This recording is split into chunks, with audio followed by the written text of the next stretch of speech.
Hello and welcome to episode 66 of Brews Less Traveled, the podcast exploring the best uncharted craft beer scenes across the U.S. I'm Brian, I'm your host, and happy to welcome back my co-host for these Boise episodes, Isaac Bell. How's it going, Isaac? I'm living the dream, Brian. Great to be here. Sad it's the last one. I know. I am also sad that I would say that that's your catchphrase as I know you. You're living the dream. You're the person that I know that says that the most. And I'm very disappointed that I think this is the first time you've said that this month. And it's probably the first time that I have said that. Yeah. How are things in the DC metro area for you? Iconic. I was going to say we could actually scratch our guest tonight and just talk about my last 2 hours of this evening alone. We could do a full 45 minutes on that. Can you give me 45-second? I'll give you two great things. So one is I made a at-home elevated version of a Taco Bell Crunch Wrap Supreme for dinner tonight. It was stupendous. Like, I can't say enough good things about it. And the second thing is I had to run out to Lowe's. Why is unimportant? What the important thing is I came back with a 6-foot psycho killer clown that is electronic and ready for Halloween on my front porch. Oh, I can relate. I bought a bunch of Halloween candy today. Not for Halloween, just to eat. I took the display home. They were sold out of all their Halloween merchandise already. And they weren't getting any more in. It's unbelievable. Hey, make room for the Christmas stuff. That's right. They said it's coming in next week. Absolutely love it. How are things with you? I am wonderful. I am on vacation, as I alluded to last weekend. There's a beach just outside the door there. I'm in South Carolina, right near Myrtle Beach, and I am drinking some phenomenal beers down here. Look out for the beer scene in South Carolina. I've had some excellent Pilsners this week, excellent hoppy beers. Have not had any farmhouse. Have not had any farmhouse or saison or sour beers. So interested and looking forward to going out and trying those tomorrow. All right. Also have not played any rounds of putt-putt golf, which is this is like the capital for primarily why you went there. I mean, I went here to be with my family, but it definitely was my bit on the show. In my mind, you were doing nothing but playing putt-putt and drinking domestic lagers. Actually, originally this was a trip, a research trip for my new show spinoff called Putts Less Traveled. All right, well, we've got an episode of Brews Less Traveled to get to, but first, our featured things. On this episode, we're bookending our month of Boise with more beer from our friends at Lost Grove Brewing Company. We're going to be drinking their Teddy Bear Picnic, nice golden ale, as well as their Ghost Town porter. And we're going to be chatting with a couple folks from Lost Grove as well. And as we have been apt to do recently, we're just going to jump right into things. So please join us in welcoming the marketing director at Lost Grove, Haley Robinson, and the head brewer at Lost Grove, Derek Brown. Hello, can you still hear us? Hear and see. We can. Wonderful. Yes. Love it. Welcome aboard. In the spirit of jumping right into things, Brian, I am 100% ready for a beer. So I'm hoping we can get into this Teddy Bear Picnic. Consider changing the name to maybe Teddy Beer. That was a slip there, but how have we missed this so long? Absolutely. And while we're getting into it, Haley and Derek, what would you like to tell us about this beer? So we get a question about the names a lot. Where do the names come from? And Teddy Bear Picnic is definitely one of our one of our top selling beers. It's super delicious golden ale. And Teddy Bear Picnic is named after a children's song with a kind of peculiar little music video, definitely worth a Google, that the original brewer who started with our founder and GM, they saw it and thought it was funny. So they named this beer Teddy Bear Picnic. My favorite thing about the name is watching different people and their comfort levels of saying teddy bear picnic. It's usually men. So there'll be like a big burly dude who comes up and they're like, what do you have that's light? And we're like, well, we got a teddy bear picnic. And they'll be like, oh yeah, one of those bear beers. Like, do everything they can to avoid saying the full name. But it's a delight. It's a great beer. It is a delightful, great beer. Yeah. Yeah, it's just like a nice, refreshing beer. The fun thing about it is it actually doesn't have any bittering hops at all. It's all late edition hopped. So like 20 and down, that's it. It's just Mandarina and Meridian. Yeah, I could definitely have more than one of these. Yeah. I believe 4.5%. So yeah, you can drink quite a bit of them. Another I was gonna patio say pounder. I was gonna say, thank I you. listened to the last episode with Sockeye and y'all were saying patio pounder, and I was thinking, if y'all haven't talked about it yet, Crispy Boy is another patio pounder. We call it, if we've got a super light beer, sometimes I'm calling it a Crispy Boy, and this is Crispy Boy. We're all self-proclaimed crispy boys. I'm sorry, Brian. Go, please. No. This is a discussion. I'm a big fan of Crispy Boy, but we do have a theme going here with our patio pounder, lawnmower lager, and we need to get an alliteration going with Crispy Boy. Crispy Kid? Crispy Crispy kid. Kid? Crispy kid with a C, or crispy with a K? Crispy with a K. Because I think Yeah. that makes it sound more crispy. It's a harder, Crispy like Crusher, something in the crispy. chat. I think that's good. Crispy Crusher. Crispy Yeah. Crusher, I think. Crispy Laura- crusher. Right. I think it's Crispy Crusher. She must be a writer or something. And Oh my that's God. why she's the producer. Thank you, Laura. Wonderful beer. But let's talk about how you both, you each got started with the brewery. Could you give us a little bit more about your career paths and what led you to working at Lost Grove? Sure, I'll start with mine because it's less beer focused, and so based on the topic of this podcast, likely less interesting to your listeners. I Absolutely. got a degree in, yeah, like we're already tuning out. I got a degree in journalism. I worked at Boise State in the Office of Communications and Marketing for a while. Worked at Idaho Conservation League doing marketing for an environmental nonprofit in Idaho. Kind of jumped around to a few different places that I loved, and I had always been a big beer fan, and I really liked the culture of breweries. And I was good friends with the GM who works here at Lost Grove. Her name is Kylie Boland. And the guy who's now the assistant brewer at the time was a sales guy, Tom Richards. He and I are good friends since high school. And so I was just kind of hanging around being a fangirl of Lost Grove. And one day I was like, hey, I heard you guys need some marketing help. I happen to know someone who currently works in marketing and would love to work here. And her name is me. So eventually I started hanging out here and worked here, and it is awesome. It's a great place to work. Derry? Awesome. Well, let's see, my career path. Been brewing for about 10 years now, commercially, and kind of bounced around a bunch of breweries here in Idaho. Was basically like, to shorten the story, I was trying to start my own brewery during the pandemic, and all of that basically got crushed because of it. Poor timing.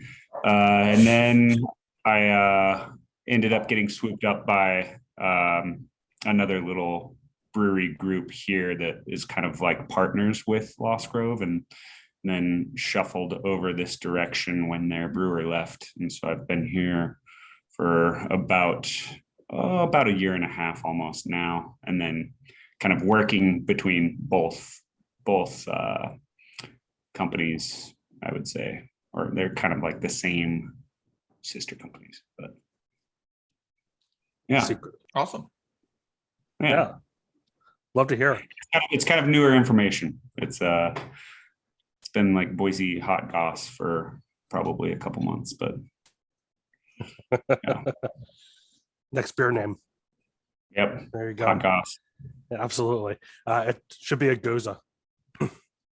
Goza. Yeah. That would be a good one. Yeah. We've heard about some really cool festivals in Boise. And I would say that I'm most interested in one just because it has a cool name. And I know that you all just recently had it. For those of you listening or watching, it's Goathead Fest. Can we talk a little bit about that, or just the festival scene in general? Absolutely.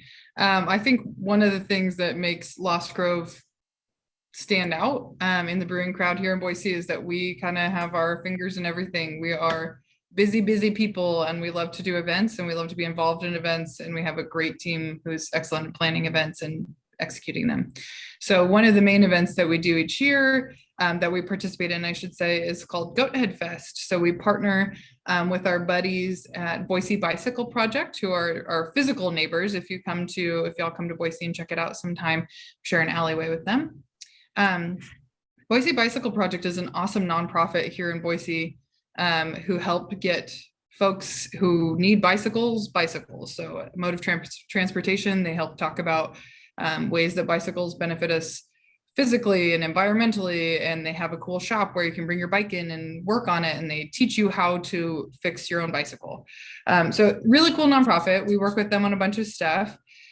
So us, Boise Bicycle Project, and the Morrison Center for the Performing Arts, which is kind of in our neighborhood too. Three of us are kind of the main partners at Boise Goathead Fest. The focus of that fest is to highlight the weird, wacky, wonderful culture of bicycles in Boise. Boise is a really bike-friendly city. It's a lot of bees to kind of fumble through while you're drinking beers. So love bicycles. So it always starts, it's at the park by the Capitol. It starts with a bicycle parade. It's like multiple thousands of people. They all dress in really wacky costumes, and they go on like a 1.5-mile parade route, and then it culminates in a festival in that park. We have live music. There's freak bikes, which now seems like a normal thing to me, but a freak bike is like, oh, there's like this weird tiny bike, but the front wheel's gigantic, or like there's this bike that's weirdly tall. How do you even get on it and ride it around? So it's like these very bizarre bicycle creations. You can ride them around the park. We released a new beer at Boise Goathead Fest. It's our To the Moon Pale Ale. It's super fun. It's all about bikes, music, and beer. So what else could you want? That's awesome. And And the I should say origins of the proceeds go back to festival. the BBP. Awesome. The origin of the festival is to pick up those little goat heads that That's right. can and have been known to pop bicycle tires. And when researching for this podcast, I saw a picture of some of the people participating in the Goathead Fest, and one of the people, I'm pretty sure, had a costume of a goat head. Can you confirm that? Yes, That was and wonderful. what an important element that you've brought up that I totally should have mentioned before. Goathead Fest. It's like, to me, I'm like, everyone knows what a goat head is because you're cursing it and your bike tire's flat, and you're like, God damn it, this little poker got me again. I one time was riding my bike in Boise, and my tire literally exploded. Like, you could hear it, and it instantly flat, because these weeds, which are an invasive species, they grow these sharp little thorns, and they grow everywhere. They love sidewalk cracks, like anywhere that you want to be. If you walk through a patch of goat heads, it'll sound like you have cleats on afterward, because they've stabbed into your shoes and like are grabbing onto you. So We've talked to so many people in Boise, and nobody's mentioned this yet. maybe they're not cyclists. Did you ask if they were cyclists beforehand? Because if you did, they would know about this. If I asked you what you did for fun, it's either kayaking or mountain biking. Well, then they should have brought it Everybody up, because it's a problem. Yeah. And it's an invasive species. So then the weeks leading up to Goathead Fest, BBP holds all these picking parties, is what they call them. And then they just rip out as many goat heads as possible. They have prizes and awards for the people who pick the most goat heads. So the whole kind of like element of the festival is eradicating goat heads. So it's all for a good cause. Keep your bikes rolling. Do they grow over the winter? No, I think they go normal. into like some sort of like dormant phase, Yeah. and then they basically, in the fall, when it gets wet, they'll start to kind of blossom, and then we get some high winds that come through Boise, and it'll just blow all of those, like they call them nutlets, or little that's the seed, a little nutlet, and so then they blow across the road with the wind, and then you hit one of those and you're kind of screwed. You get a flat tire. And in fact, last year, so we do the official beer of Boise Goathead Fest each year. So this year was To the Moon. We released, that was the one we released at. The official beer was called Pedal Powered Pilsner. Last year, we were like, oh, what do we call this? And somebody mentioned that a little thorn is called a nutlet, and we thought that was funny. So we're like, oh, we'll call it Little Nutlet. And then the beer did not sell that well. And we're like, oh, I wonder why. Again, retrospect, we're like, oh, God. It was a an cream inside ale. joke. That should have been an inside joke. Actually, it was a grisette. And that was the other problem. Yeah, it's a grisette, and It we're was like, kind of a weird style, but grisette, so great beer. delicious. It was a really great beer. It was one of my favorite ones. It was like the French style wheat ale. It had lime in it, and it was so crushable and delicious. Lime and And then peppercorns. I was like, people don't like Lil Nutlet grisette, and I was like, nobody knows what the fuck we're talking about right now. We gotta gotta not do that. So this year it's pedal Boise powered beer or a Pilsner. rapper? Yeah. Haley, So- it's like you named the beer for this month's theme. Love the alliteration. Yeah. Pedal powered Pilsner, yeah. I was gonna say your heart is full, Mhm. Brian. Mhm. It is. And you do a lot of other cool festivals, and you choose specific festivals for certain reasons, right? And is there another festival that's kind of near and dear to your hearts on top of the amazing Goathead Fest? Yes. So we started this year Shade City Brew Fest, which we partnered with our buddies over at the Idaho Botanical Garden, another amazing nonprofit in Boise, which is super beautiful. And even if you're a Boisean who's listened to this, I know a lot of people from Boise who have not ever made the trek over there except for Winter Garden Aglow. And the botanical gardens are amazing. It's so beautiful.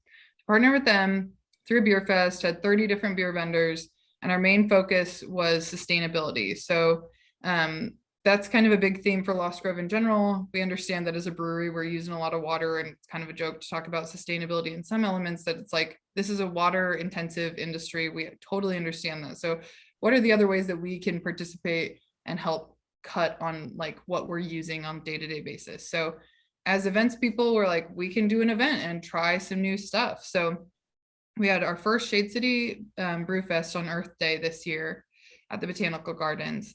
2-day fest, and we tried different tactics. Like we had the food trucks use reusable plates, and we had a dishwashing station that was manned by volunteers, and tried to eliminate as much like, you know, paper, styrofoam, whatever waste in that element. We didn't order new little taster cups because we were thinking of all the breweries. Like if you go to a beer fest, you get that weird little plastic cup. What do you do with that afterward? You probably throw it away, or it sits in your cupboard and you pretend like you're going to use it someday and you never do.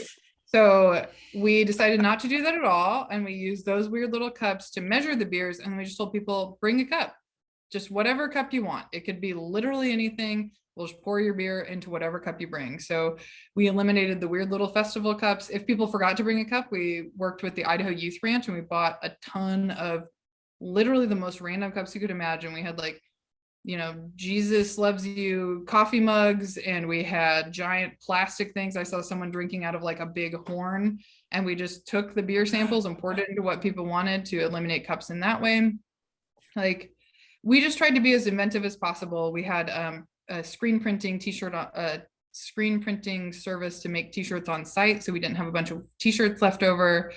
And tried as much as possible to think about ways that we could reduce or eliminate waste. So that was such a cool event. We're going to do it again next year. Like I said, we're event people. So Goathead Fest, Shade City Brew Fest, a whole bunch of other stuff that we got going on. But those are some of the ones that are sticking out in my brain. That's awesome. And that leads me right into the next thing I want to talk about. Lost Grove achieved something really special this year, joining the likes of the Alchemist, Allagash, and Creature Comforts by becoming a certified B Corp brewery. Can you tell more about what B Corp status means and what it means specifically for Lost Grove? Yeah, being a B Corp is really exciting. Basically, getting B Corp certification is a commitment by a for-profit business to use your business as a force for good. So it's kind of like trying to align yourself with the values of a nonprofit, but as a for-profit. So really some of what that means is a focus on sustainability, which I've kind of already touched on how we approach that, like understanding, you know, where we're at in that piece of the puzzle, and then also trying to be inventive of ways that we can participate in other ways of reducing waste. And then also, you know, like New Belgium released a whole guide about how to become a carbon neutral brewery. So that's on our radar, trying to work toward that eventually. Being a B Corp also means being an ethical employer. So we work really hard on trying to identify ways that we can make this a good place to work where people feel safe and people have opportunity.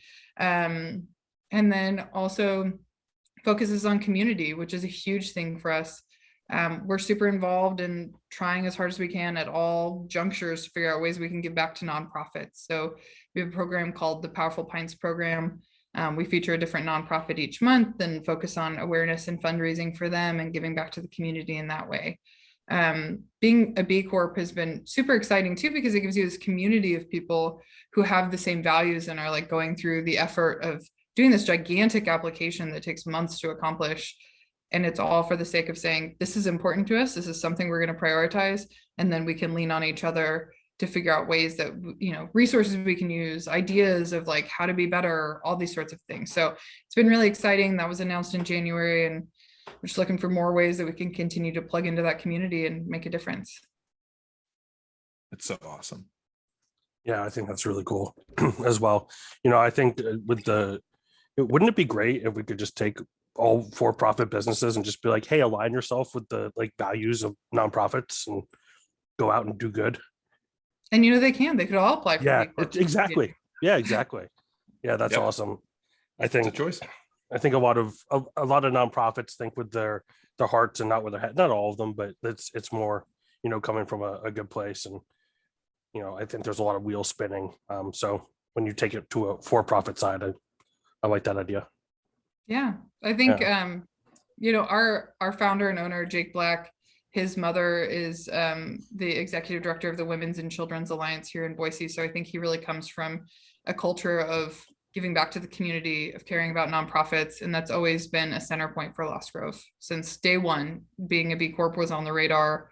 And then when the pandemic hit and there was a little bit of, weird extra time, our general manager, Kylie Boland, was like, I could use this time to work on our B Corp certification. So not a highlight, but a weird little like, oh my God, there's some free time. What will I do with this? And that's what you just do. So kind of a cool thing. Yeah, 100%. Let's take a beer break. Most people know Idaho for its potatoes. More potatoes are grown there than anywhere else in the US. Heck, it's even the state vegetable. But did you know that one special place in Boise offers you the chance to stay inside a potato? The Big Idaho Potato Hotel offers guests the chance to spend the night inside everyone's favorite tuber. This 6-ton potato is constructed from steel, concrete, and plaster and sits upon a 400-acre farm about 20 minutes outside of Boise. Your stay inside this special spud comes with all the amenities of your typical luxury hotel. An electric fireplace, a fancy record player, and even a mini fridge. It's just all inside a 330 square foot potato that once traveled the country as a bit of a sideshow exhibit. If you'd like to stay the night inside this uniquely Idahoan inn, then head over to idahopotatohotel.com and book your dream potato-based retreat today. Now, let's get back to the show. So I am at the end of my glass here, and I'd love to talk about our second beer. If hopefully our viewers are ready for that now. We've got the Ghost Town Porter.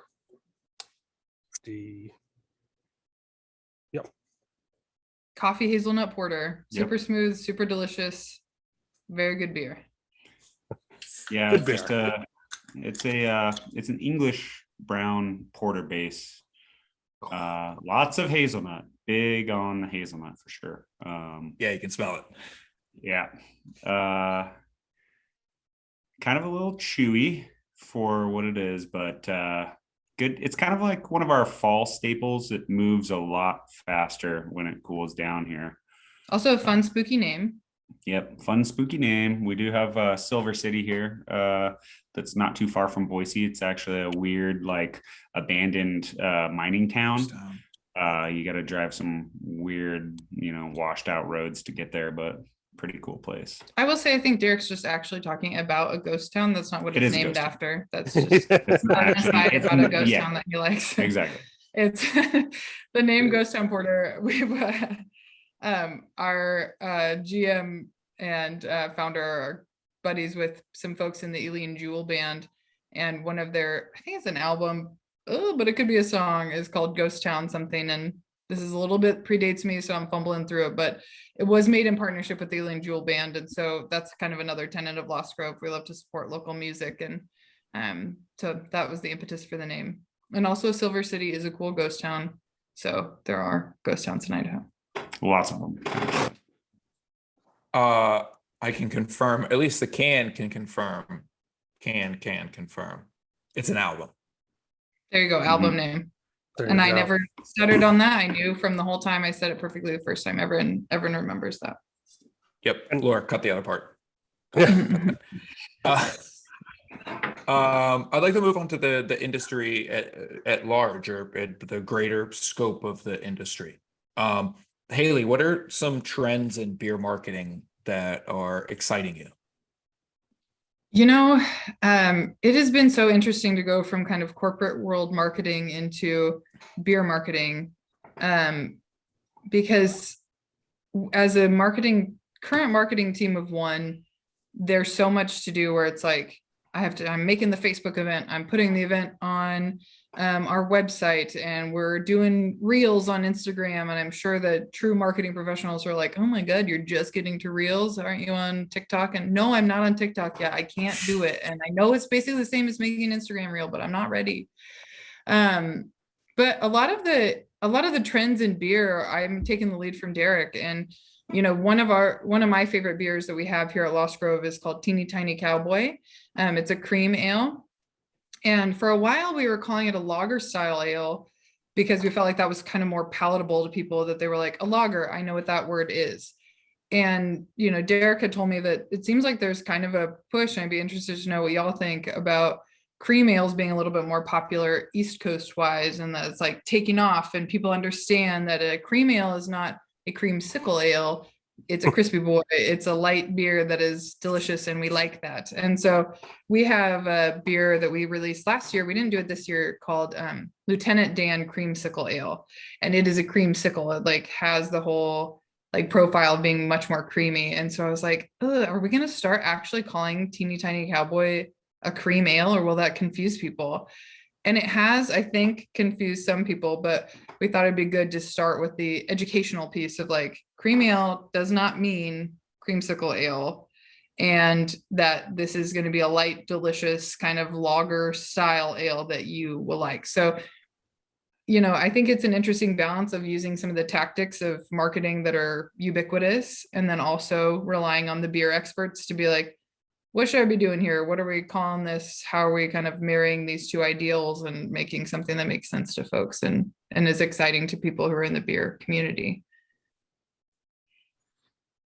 I love that your struggle from a marketing perspective on this particular timeline is I have to explain to people that cream ale is actually not an ice cream beer, because that actually is a thing that exists. And we have to explain to people that there's a difference.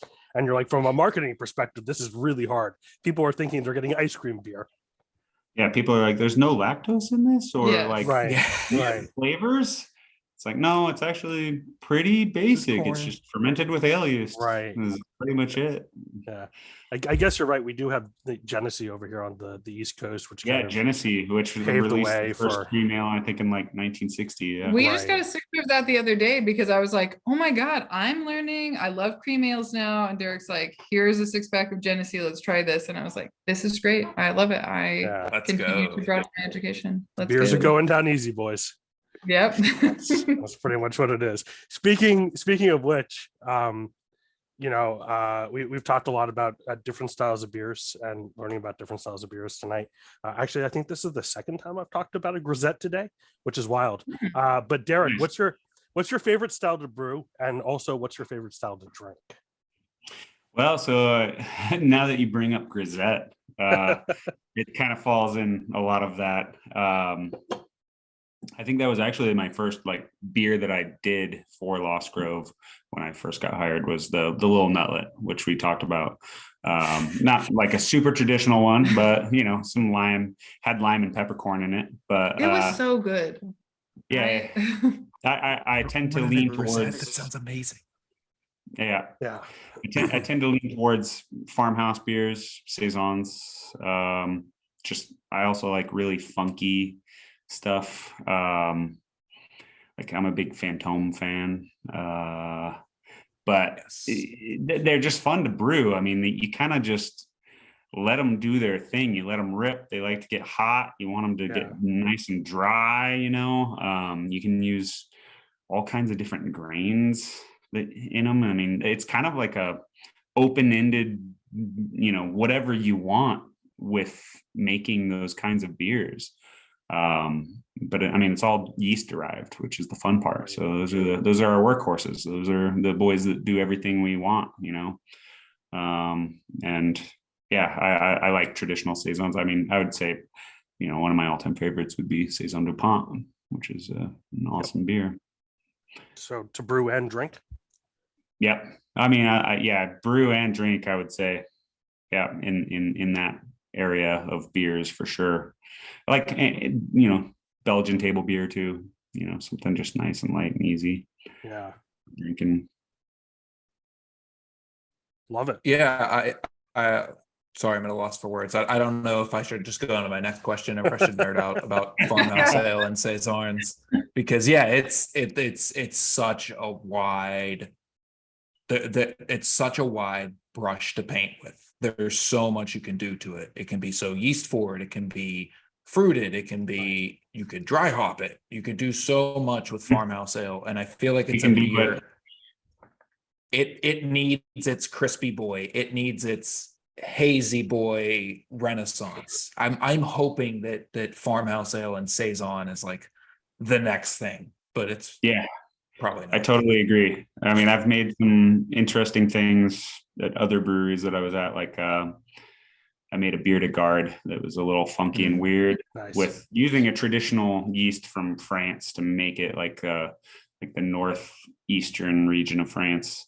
And we actually went and picked elderberries up in the mountains here and made a weird beer de garde elderberry beer that we canned and used modern hops that actually worked really well with the fruit. So it's just kind of awesome. Like a weird, different beer, but I just love, I'm with you. I think that it can be so broad with what you can do with it, and it kind of falls in that category. And in Saison land here at Lost Grove, Derek recently made, and we recently released our first barrel age series. So we did a bourbon barrel aged beer, and then we did a double teddy bear, so double golden ale aged in tequila barrels, called Exit to Daydreams. And then the most recent one is called Found in Space, and it is a big saison aged in gin barrels. And so kind of bringing in some of what we were talking about, we've been experimental with the barrel aged beers, and saison's definitely something that Derek has liked to play around with, and made some great creations recently that are both super delicious. Super fun beer. Yeah, the barrels are sourced from a distillery out of Jackson Hole. So they're like ex-bourbon barrels that then aged gin, and then we aged the saison in those barrels. I love that. So much character in one barrel. Yeah, I love when places start messing around with gin barrels. It's like, hey, you want to try something that sounds absolutely disgusting but is probably delicious? I take it you're not a gin fan, Isaac. Gin is wonderful, Isaac. I love it. I absolutely love it. But the concept of, you're like, hey, this was like aged with bourbon, and then we did gin in it. I'm like, now we did a saison, and you think, wow, that sounds really gross. But then you try it, and you're like, no, this is really not. I love gin. Don't take this the wrong way. I love gin. Yeah, that sounds terrible. I hope it tastes good. We're just gonna have to see both of them. Yeah, that's right. That's right. Don't make me prove how much I love gin. Oh my God, Isaac, I think you do need to go get a bottle of gin and prove to us all how much. No, please don't do that. So I think a lot of people, I think a lot of home brewers, a lot of people romanticize brewing as a profession because there's this talk about it being so artful, and there definitely is that aspect to it. And I've definitely been a person that has romanticized brewing, but the more and more I've become closer to the industry, I realized it is a laborious, tedious practice at times. So, Derek, what is something that just flat out sucks about brewing beer? I mean, it's here in Boise in the summer, super hot.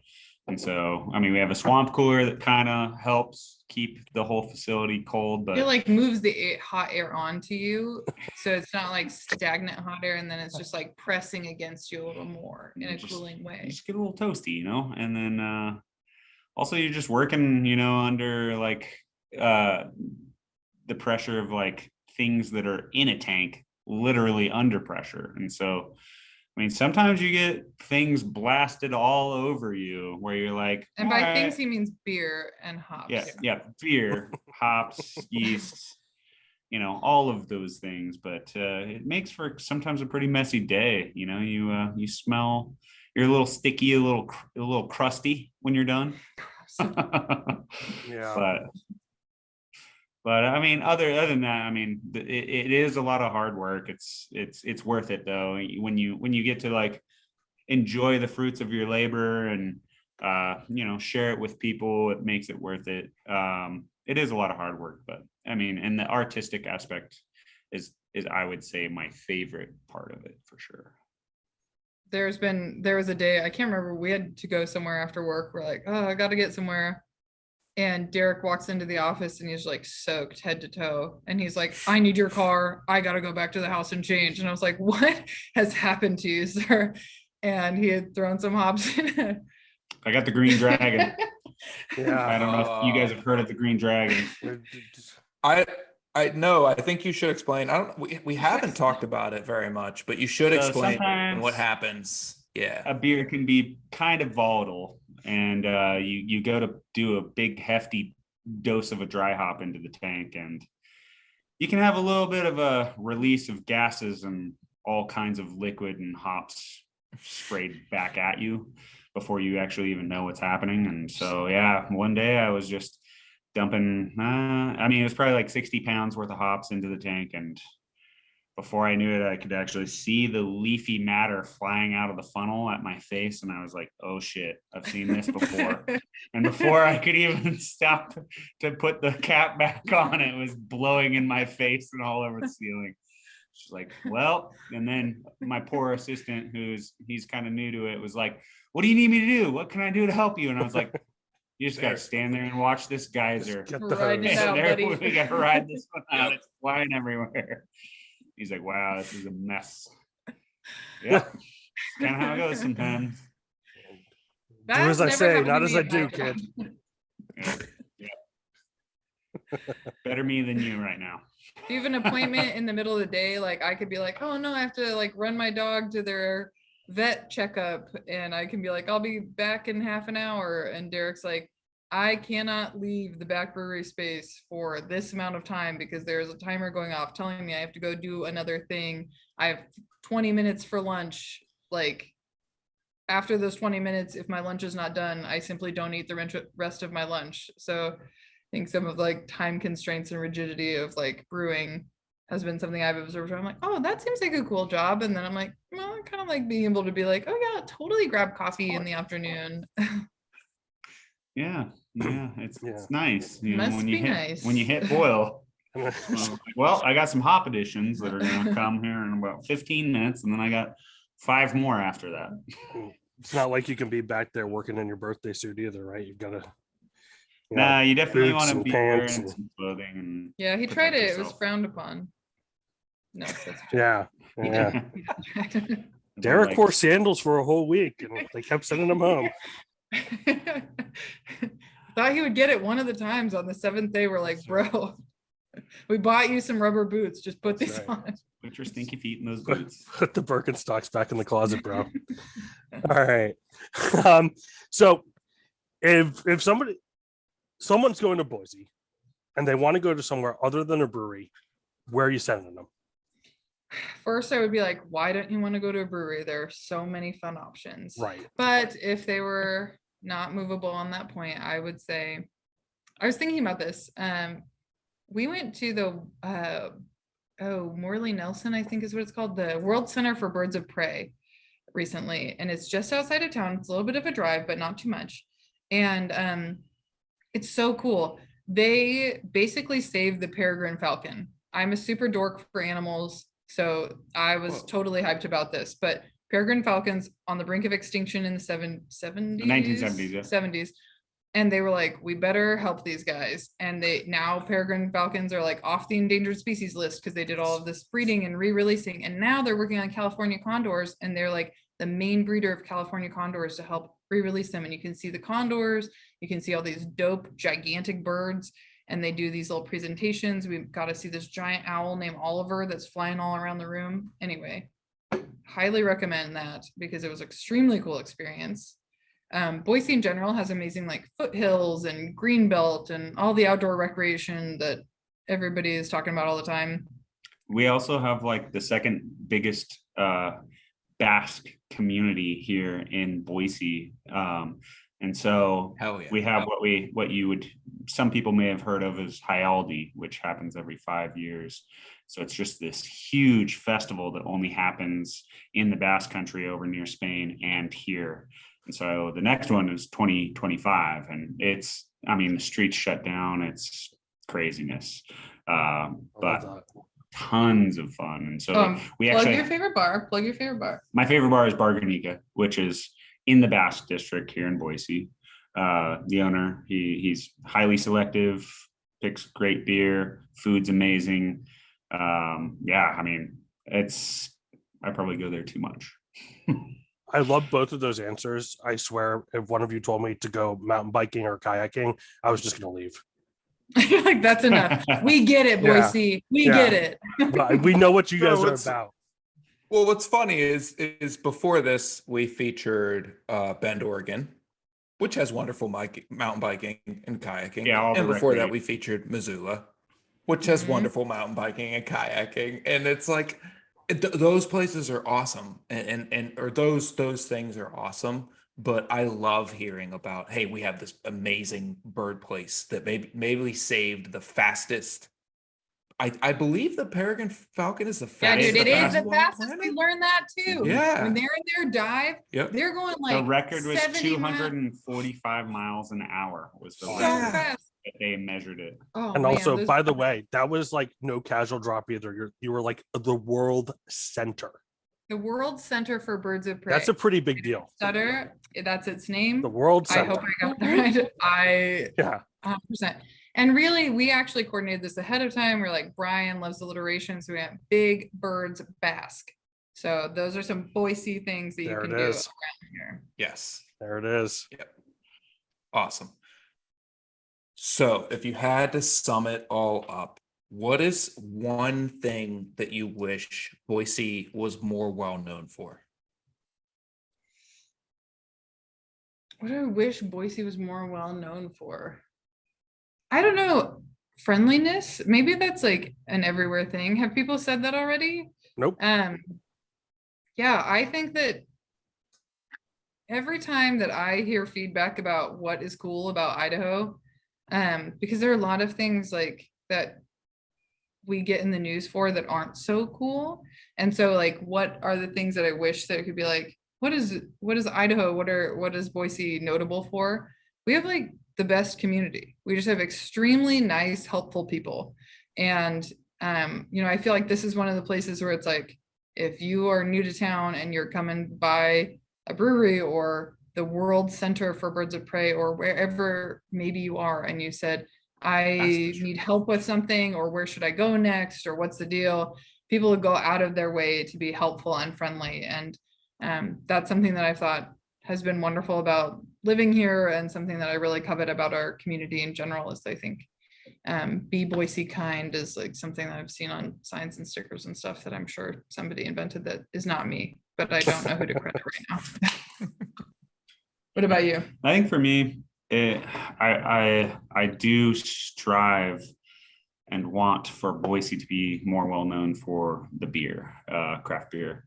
I don't think we've actually had our explosion of what we can offer yet. We're still kind of like a big bustling new epicenter of people wanting to like come into the area and contribute to everything. But I'm hoping that we get an explosion of like more people aspiring to like start their own breweries. I mean, we've only I don't even think we've hit 30 in the valley here. And so like when you think like Bend or Portland or like Seattle area, like San Diego, it's like we're nowhere near that.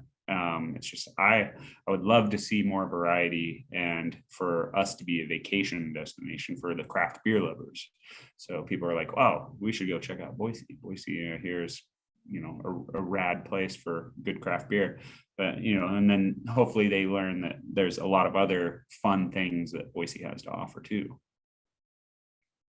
Yeah, I could not agree more. Boise needs to be known for its beer.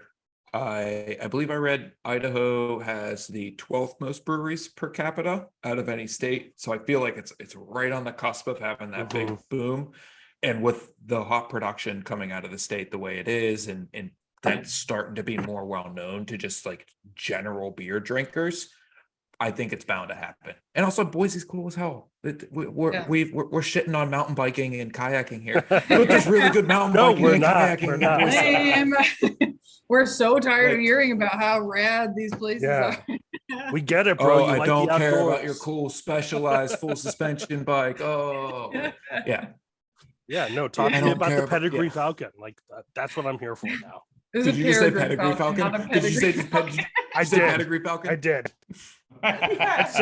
It's ironically the slowest falcon in the world. The Pedigree Falcon sucks, but the Peregrine Falcon rules. Yeah.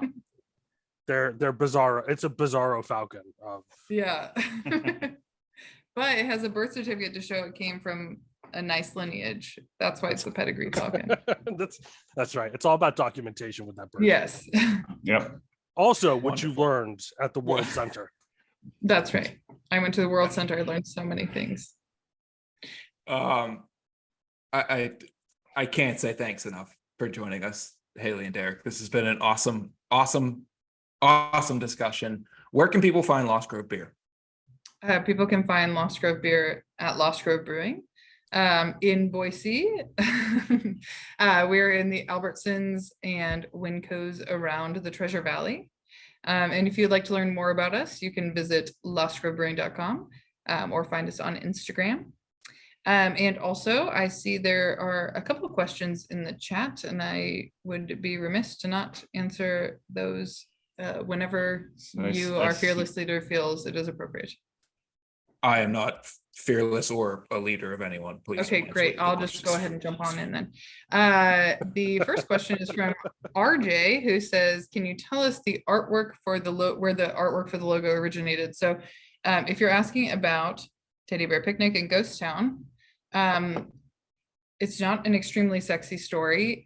When the pandemic hit, Lost Grove didn't have a ton of aspirations for actually doing packaging products originally. We're going to kind of hang out as a draft brewery and really work on building that element. And then when the pandemic hit, we're like, shit, we have a ton of beer in tanks and we got to get into this. So I think it was within, our general manager just told me this today, I think it was within 10 days. It was like, we must get this beer out and to the people and get it in stores and get it ready to go. So it was like, design a label that has our logo and the name and all the necessary information, print it, get it in cans, let's go. So that's the origin of that artwork. But if you are talking about, if perhaps you saw that this is also a Lost Grove beer, I know that we're not specifically talking about this beer on this podcast episode, but in one of the subscription boxes was Robot Grizzly, which is a Lost Grove beer as well. This is part of our Artist in Residence program. So we this year started with our barrel-aged beers doing an Artist in Residence program. So we feature a different local artist each year is the plan.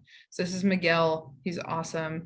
And he is doing all of the artwork for the 5 barrel-aged releases and the 4 Hazy IPA releases that we're doing this year. And then starting in 2023, we'll have a different artist doing the artwork for the barrel-aged beers. So really the focus of that is to be a platform for burgeoning artists in the Treasure Valley. How can we connect people and give their artwork a bigger scene? So that's an exciting program. We're going to open applications for that hopefully in October to find the 2023 Artist in Residence. But Miguel has completely knocked it out of the park for those barrel-aged beers we were mentioning earlier, the double golden and tequila barrels, the Russian Imperial Bourbon Age Stout and the Isaac, sorry to mention gin again, the disgusting sounding Saison aged in gin barrels. That one's called Found in Space. All of those have artwork from Miguel. I'm gonna come to Boise and I'm gonna grab a bottle of that. I'm gonna buy You're you gonna chug out. a bottle of gin when you get into the Yeah. brewery. You're just like, That's right. It was gonna be like, no, let him go. He promised. No, he has He took something a to knee. prove. He's finished. Yeah, those cans were awesome. We drank that as our first episode featuring Boise, and I am very sad that I don't have any more of that. Thanks again, Haley and Derek, for joining us. Yeah, Isaac, Absolutely. Thank Thanks. you for having us. Yeah. thank you you. guys. Isaac, thanks for co-hosting this month. It's been fun. It's been great. I don't know what I'm gonna do with my Wednesday nights now other than tune in. Just do what you did in July and June. That's right. And yeah, and what you did in July and June was tune in to Brews Less Traveled every Wednesday at 8:30 That's p.m. right. Eastern. Thank you for that setup. Perfect. Boise rules, and more people need to know about it. They need to know about the beer scene. They need to know about the awesome outdoors activities. They need to know about the amazing community there, the Basque population that's there. And I hope we did some little part this month to spread that word. Again, thanks to Lost Grove for the Grace Beers. You can find more from them, like Haley mentioned, at lostgrovebrewing.com. Also, thanks to all of our featured Boise breweries this month for making it such a great month. Shout out to Lost Grove, Payette, Sockeye, and Mad Swede. You can find more from us, as always, at brewvana.com. Check out the beer club there and consider joining if you'd like to support this show and get great local beers shipped to you every month. We'll be back next week with a new episode featuring our next Brews Less Traveled city. Some of you may be salty about it. I hope that's enough of a hint. Until then, stay safe, be kind, and support local breweries. Cheers, everyone. Thank you all. Thanks for watching Brews Less Traveled on YouTube. Be sure to like this video and subscribe to our channel for more interviews with brewery professionals.